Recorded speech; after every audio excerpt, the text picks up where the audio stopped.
And, you know, definitely a game changer in the state of Florida in terms of getting around. You can do those multi-destination trips. Because again, 6 different stops at the moment from Orlando.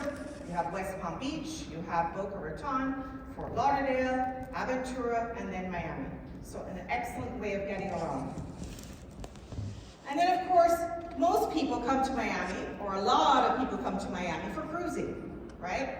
We are the cruise capital of the world, and that is trademarked. And the reason why we're referred to as the cruise capital of the world is because more than 20 cruise lines home port out of Miami. And of course, all of the new ships home port out of Miami, the larger ones at least. Cruising is back, and back with a vengeance. We're really pleased. We have state-of-the-art terminals, Virgin Voyages Terminal B, Norwegian Cruise Lines Terminal B. We have Carnival Cruise Lines has just added a new terminal to make room for their Celebration, which is the largest ship in their fleet. We also have the MSC terminal, which is currently under construction, and when that is completed in the fall, well, it will probably be closer to the spring, it will be the largest cruise ship terminal in the world. I personally toured it. It is just something of a wonder. You're just going to be blown away when you see this cruise ship terminal. So we're really excited about what's happening in the cruise front, and that cruising is back, and back so well. Of course, we welcomed the Icon of the Seas on January 10th, and there she was coming through government cut and passing in front of the cruise, the terminal, and boy, is she a sight to behold. The largest cruise ship in the world. And then of course, just earlier this week, or actually last week, MSC announced that April 9th will be their day that they will welcome the MSC World America to Port Miami. So we will have the 2 largest cruise ships at sea home porting out of Miami. So again, always have the real state-of-the-art in terms of if your cruising is your thing, then definitely our destination is where you need to send your clients. So with that being said, what about hotels? Where am I going to put these clients? Well, we have a number of designated port hotels, but I'll give you a couple of pro tips. So anything in the name Biscayne Bay or downtown Miami is closest to the port. Our port is located in downtown Miami, so anything with that in the name is close. But then we have a number of other hotels, including my colleagues that are sitting here. We have the Hyatt Centric Brickell, and we also have the Mondrian. And the Mondrian is actually one of really the only Miami Beach hotel that's considered a port hotel because of the proximity to the port. Okay? So I think it's probably best if you take a photo of this, so you have it etched in memory and you know exactly which brands would be best when you're looking for a port hotel. That would kind of gauge you in terms of you know, what would be referred to as a port, what would be closest to the port. And of course, I must point out that all of these hotels are all different levels. You know, you have 3-star, 4-star, 5-star. I will say this, most of the 4-star and higher hotels are going to be in Brickell because that is our financial district, okay? Downtown Miami, it's a mix, a very varied mix of different levels of hotels. And while we do not have all-inclusive hotels in Miami, because I often get asked that question, we do have adults-only hotels. We have 3 of them, and all 3 of them are on Miami Beach. So we have the National Hotel, which is a really, it's actually one of our historical landmarks. It was built in 1939. It is beachfront. Then we have the Standard Hotel, which is bayfront. And then we have the Hotel Greystone, which is about 2 blocks from the beach. So again, no all-inclusives, but we do have adults only. And we do, as you know, there is an adults-only cruise line in Virgin Voyages, so this pairs quite well with a Virgin Voyages cruise, okay? And then coming soon, we are always making advancements in Miami, always changing, always making sure that we are improving our product. And we have a number of new hotels that are going to be coming online over the course of the next couple of years. We're excited to welcome some new luxurious brands such as Andaz, Aman, Bulgari, the first Bulgari in the United States, will be opening in Miami Beach in 2026. We'll also be welcoming Rosewood, Treehouse, Baccarat, Waldorf, and of course the Grand Hyatt is going to be open beside or be attached to our convention center. But Wynwood is an area I just want to point out because I'm not going to really cover, I don't have a lot of time to cover neighborhoods per se, but I just want to talk about Wynwood for a moment. Wynwood is our street art district, and it's located about 4 miles from downtown Miami. And Wynwood now is getting its second hotel. It's only had one hotel for about almost 2 years, the Arlo Hotel, but now it's getting its second hotel in the form of a Moxie by Marriott. It's going to be opening in about a month. So Wynwood now, you can actually put clients to stay in Wynwood, which is a really fun neighborhood. But up until about 2 years ago, we didn't have a hotel there. So all of that is, certainly changing. And then of course, when it comes to food, if food is your thing or your client's thing, then Miami and Miami Beach is definitely your place. We, last year, Bon Appetit magazine recognized us as Food City of the Year. And we, in 2022, the Michelin Guide was introduced into the state of Florida, and we are happy to say that last year we have 12 restaurants in Miami that are Michelin rated, and we have the only 2-star Michelin restaurant in the state of Florida. It's a beautiful French restaurant in the Design District, and like I mentioned, the only 2-star in the state, so definitely that is certainly something that you can promote to your clients. I will say this, we continue to do things to enhance our restaurant products. So every year we have what's called Miami Spice. And it's not just a restaurant week, it's actually restaurant months. It starts August 1st and it runs through September 30th. And it's basically our restaurant months, where we have, you can go to dine at last year we had over 200 restaurants participate, including 7 of the 12 Michelin star rated restaurants. And so it has a 3-course price fixed menu. At the Michelin star rated restaurants last year, you could dine for $60 a person, which is, as you can imagine, unheard of. But certainly something to take advantage of and something to think about. If you're designing an experience for your clients that revolves around food, perhaps that's a certain time of year that you want to focus on, August and September, when that this program is ongoing. Also, 18 Bib Gourmand restaurants. So we have Michelin star and you have Bib Gourmand. The Bib Gourmand are of Michelin star quality, but at an affordable price. Okay? And for this year, the announcement for the Michelin and the nominations for the Michelin is going to take place in about 3 weeks.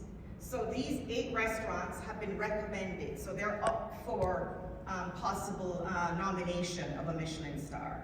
So there's a big possibility that by the end of this year, or in a couple of weeks, we could actually have 20 Michelin star rated restaurants, which is just phenomenal, considering the program has only been introduced 2 years ago. So again, food is your thing, Miami is your place.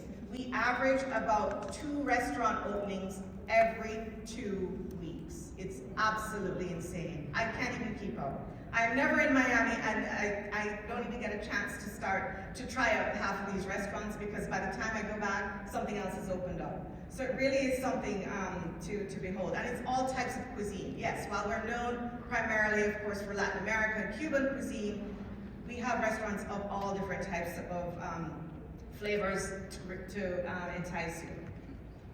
As I mentioned, we have the Miami Spice Months in August and September, but as we are about to get to April and May, something that we also do within the destination is have promotions like Miami Attractions and Museum Months. So that kicks off on April 1st, so on Monday, we will have Miami Attraction and Museum Months, basically promotions, buy one, get one, children under 12 free, at all of our museums and attractions. So it's definitely something to take advantage of if you have clients coming into the destination, or if you yourself are coming into the destination. Know that these promotions are going to take place in April and May. In July and August are our spa months. So if you love to spa, July and August is your time of year. November, we celebrate our Farmers Month, and that's when the weather cools down a little bit. We celebrate farm to table as much as we have our farm to table experiences in Miami. And December and January, we go into our arts, culture, and heritage months.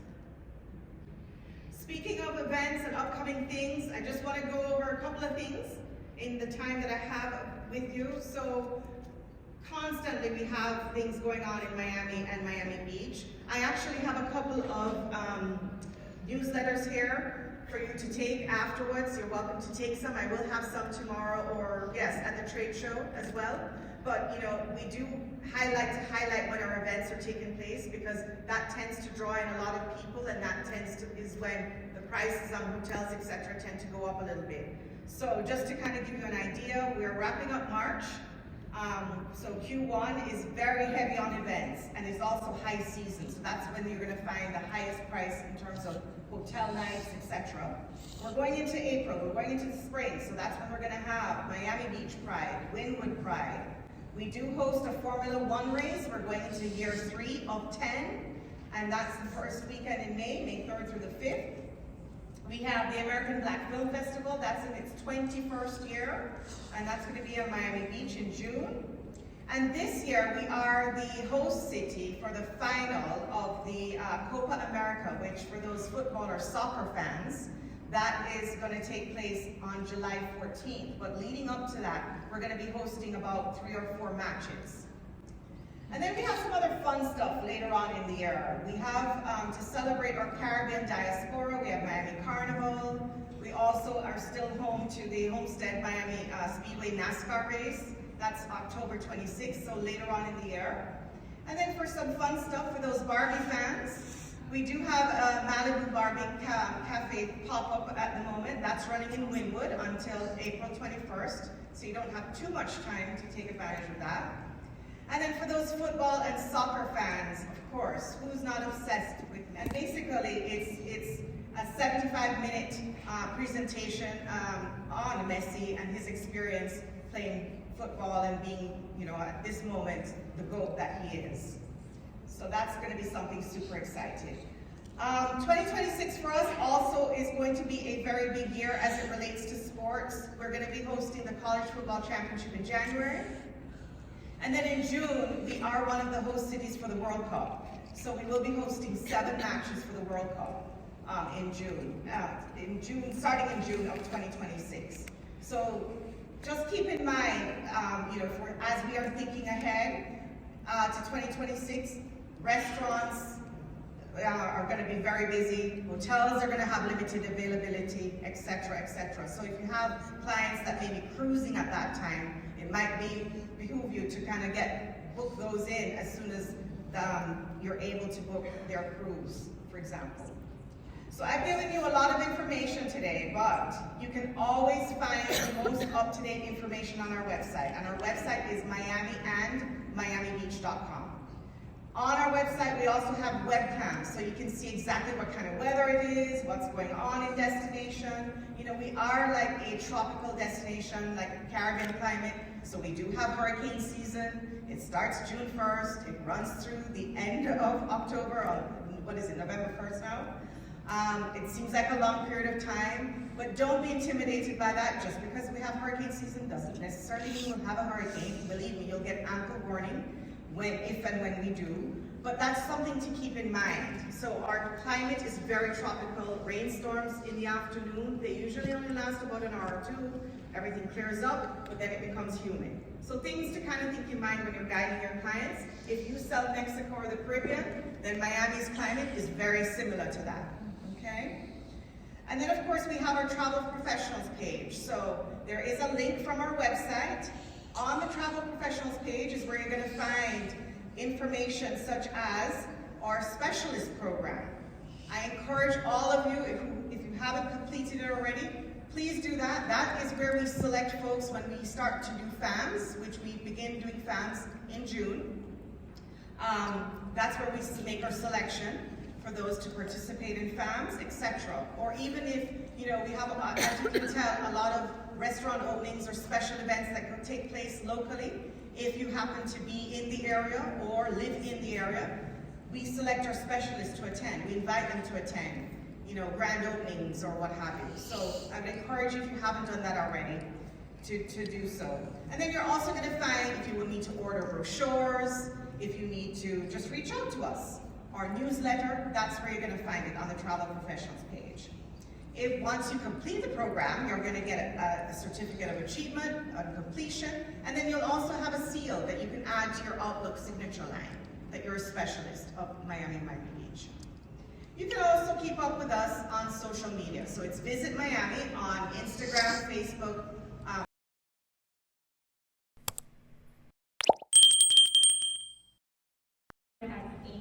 Rooms, beautiful, well located, all of them facing the view. So every single of your clients will have this terrible view with their own private balcony. So they can have the experience of a Miami resident, open the balcony, wrap in a coffee, which is complimentary in the room, and just view this amazing ocean. We have over 7,000 square feet. Our meeting space, just let me tell you, for all the trouble that we have here that all handle large groups as a pharmaceutical or corporate, our meeting space are located on the 19th floor. We are not a regular hotel that the meeting space are located on the second or the lobby. No, we are on the 19th floor. So it's funny because the majority of our meetings or our clients requested to close the window because all the people are like looking the view, look at the cruise, look at the yacht. So they're like, could you please close the window so they can focus on the presentation? So that's going to happen with your client when they are having their experience with us in the Hyatt Centric Brickell Miami. Our lobby is super fresh as a Centric brand. Our restaurant, of course, one of the best restaurants located on Brickell, and we're Cuban, 100% Cuban. You can be there enjoying the croquetas, the tostones, and why not, the cafecito or the coladita to have that energy that you need to be running through Miami. This is our restaurant that is located on the second floor, bay view as well, which is funny because every single space in our hotel has the bay view, so we're not missing that amazing ocean that we have close to our hotel.